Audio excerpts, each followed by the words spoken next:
whenever you have written a program, before you start writing a program, that is when you have before you have a habit of writing a program, always what you have done is you have tried to analyze the concept using an algorithm. Is it or not? I remember still, when you write a simple C program, when you are a beginner to a C program, always you write a algorithm for it. Once you write the algorithm, you will interpret that algorithm into a flow chart. Once you go through the flow chart, you find it easy. Is it or not? You find it easy to convert this into a simple program. So in the case of object-oriented development,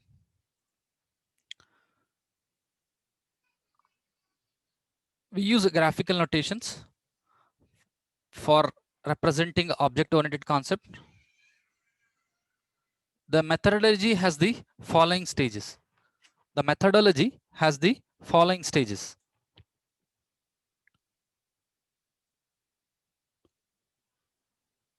The system conception and the analysis. The system conception always begins with the business analysis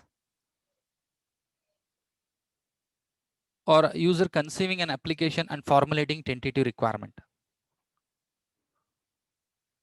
So analysis, what is the meaning of analysis here?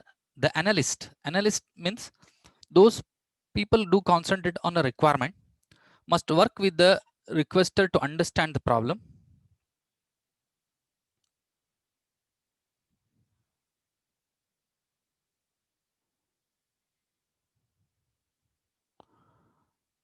So the analysis model has two models, domain model and application model. When I say domain model, last class I briefed what is the meaning of domain. Domain represents the basic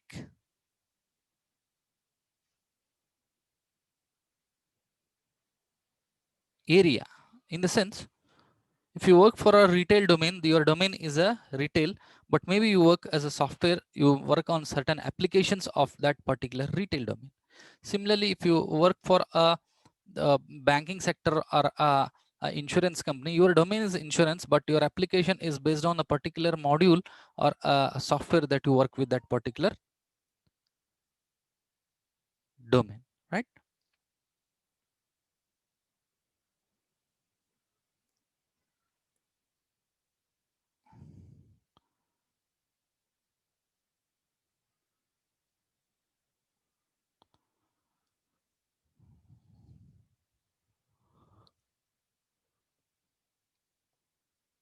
Coming to the concept of object-oriented methodology,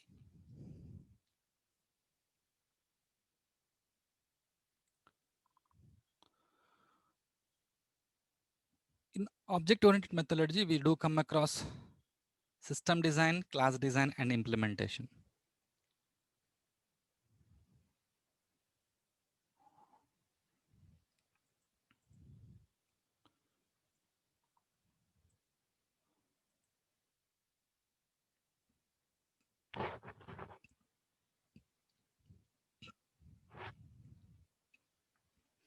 So what is system design? System design includes a certain policies that has to be formed, and it discusses about the optimization, that is the performance characteristics required for optimization, and few of the strategies or the functionalities to tackle the problem. Whereas a class design adds detail to the analysis, that is a requirement specification in accordance with the system design strategy. So as you know, implementation is always a last part, wherein when you have a design part and a theoretically requirement understood, you're going to implement. So implementer translate the classes and relationship. This is two important point. So implementers translates these classes and relationship developed during class design into a particular programming language. Maybe it is a database or a hardware. Once again, try to understand. there is a relationship, a much more relationship between the class design and implementation. So you cannot implement anything before you have completed the class design. So the classes are the relationship analysis of the attributes that is being done under the second class design, and the relationship that could be found with respect to the objects and the classes are translated or being implemented in terms of a programming. Maybe it is a hardware programming, or maybe it is a software program. So maybe it's a database program, any programming language. If it is a database construction, so you use entity relationship diagram. So you'll understand once you come to the 5th semester, you have a subject called database management system. So in that system, so you analyze how to write a schema diagram or entity relay ER diagram. Based on the ER diagram, you're going to construct the database. So similarly, that is also diagrammatical representation. So implementation part always translate the classes and relationship developed during the class design into a particular programming language. So those who are not given the attendance can give the attendance in the chat session. Those who are not given the attendance in the chat session, I request you to give the attendance in the chat session.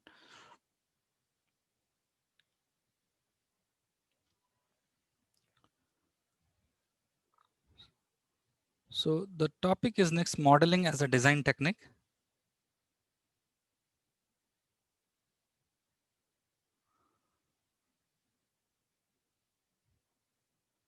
So what is modeling?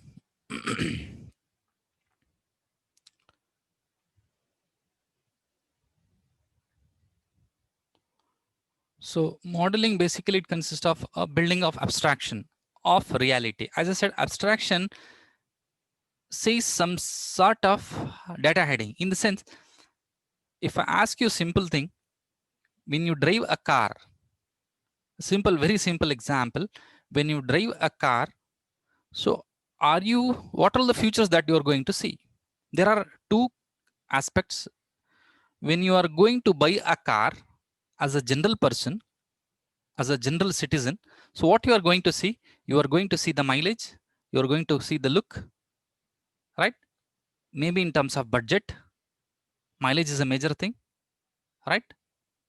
The make of it, the cost of it, everything. That is with one scenario. So if definitely if you're a good mechanical engineer, right, then your view of thought is different. Maybe with respect to the mileage, you might see the functionality of an engine, what sort of engine that is being used, right? So that is a different perspective, a different point of view.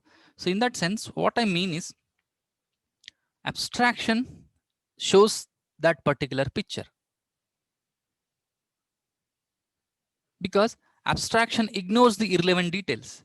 When you are a normal customer, maybe you have when you don't have a knowledge how does the engine works, the internal parts of a machine, like a mechanical engineer, there is no meaning in doing research into that. So it ignores the irrelevant details.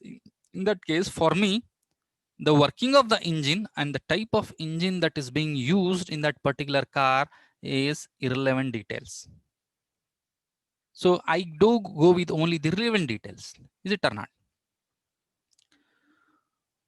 What is relevant or irrelevant? It depends upon the purpose of the model.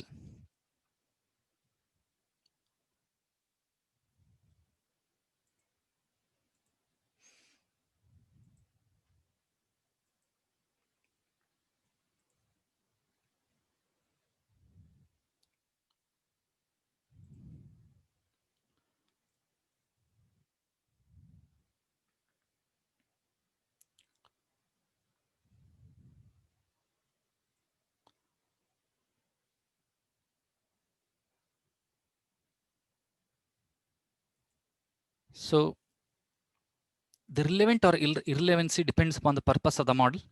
So in fact, if I say something about a model, model is a simplification of a real entity.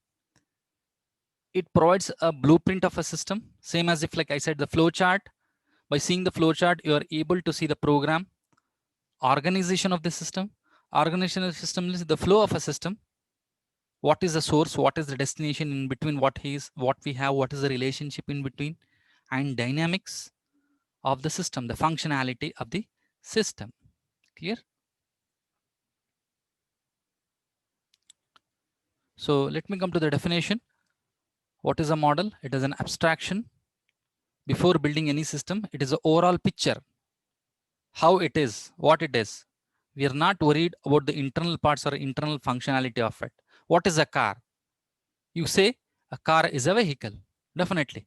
If you identify car as a model, if I ask you what is a car, overall answer is it is a vehicle that is being used for the movement, right? So model is an abstraction. Before building any system of prototype may be developed. So car means you will not reference it to a Mercedes car or some branded car. So it is simply a vehicle. I'm asking you what is a car? It is a vehicle with 4 tires. The main purpose of the model is for understanding the system. Why do we use a car? Car is being used for a movement. So it might be any sort of car, maybe at the lower grade or the higher, it doesn't matter. So model, overall, car is a model to represent something. So model is an abstraction. Before building any system, a prototype has to be developed. Hence, model has to be developed, right?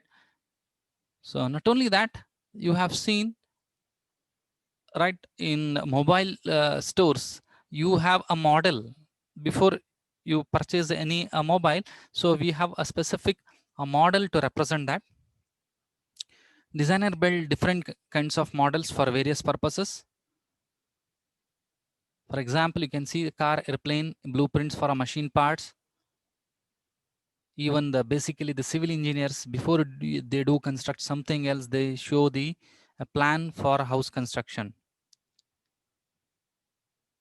So model serves many purposes.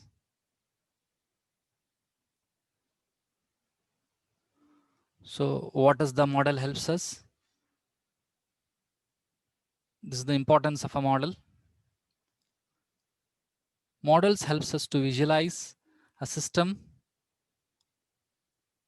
clear, as it or how it should be looked to be. Is it or not? So before you construct a house, so always you have a blueprint of a site. So based on that house, the civil engineer gives an overall picture. So these days we have many softwares that can visualize your future house that is going to be constructed in three-dimensional view, 3D, right? So what should be the entrance? So how does the it looks like the internal architecture and all.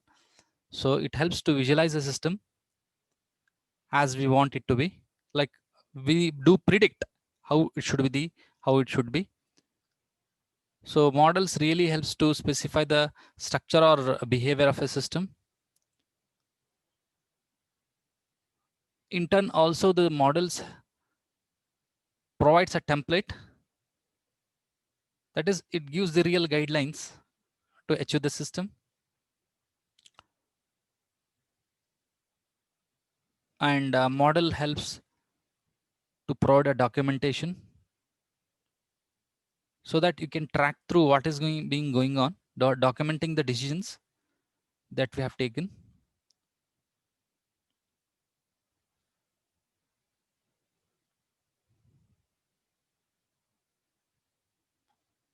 So is it not possible that we do something without having a model? So definitely we can do it, but there is a lot of complexity. Hence the purpose of modeling, it serves many purposes.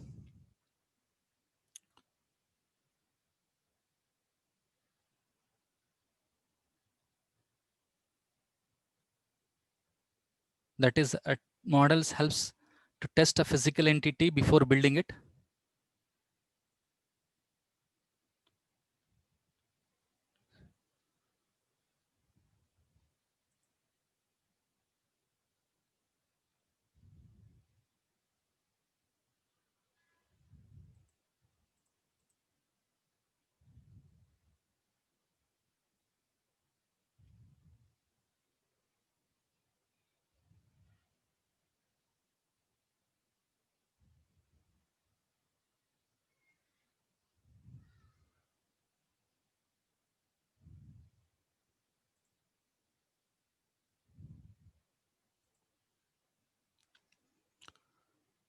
So model serves, these are all the various purposes of what regarding the purposes of a model. You could see a major word called a simulation. Simulation, in fact, helps in many ways, right? It saves a lot of cost also. So let me stop the session. So I insist those who have not given the attendance to give the attendance on the chat session, because I have seen many people are not uh, giving the attendance in the chat session. So that had made a problem in JAMS software for me to update the attendance.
So I request the students not to annotate on the screen.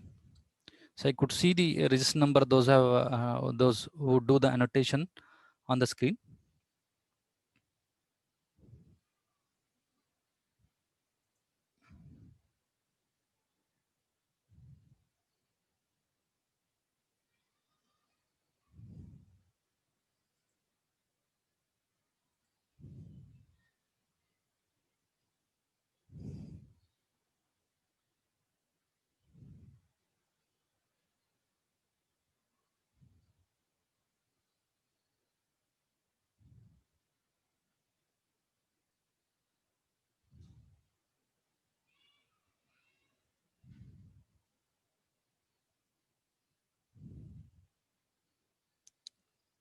And regarding internals, so all of you, I'll just finalize. You have a module 1. You need to go through uh, all the important topics in module 1 and the previous question papers, and also the questions that I have forwarded. Even I have forwarded that previously to write the test.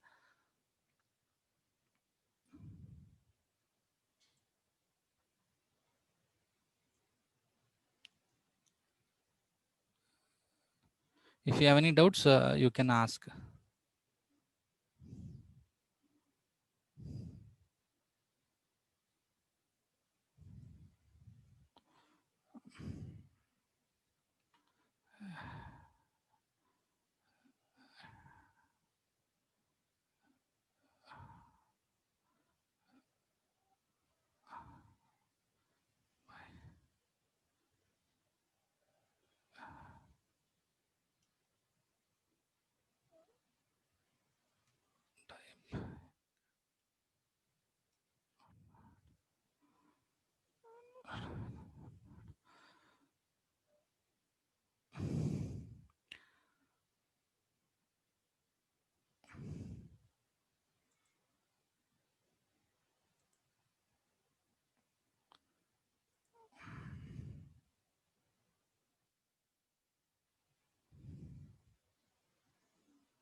So I'm going to stop the session. So those who have given the attendance, not given the attendance, can give it.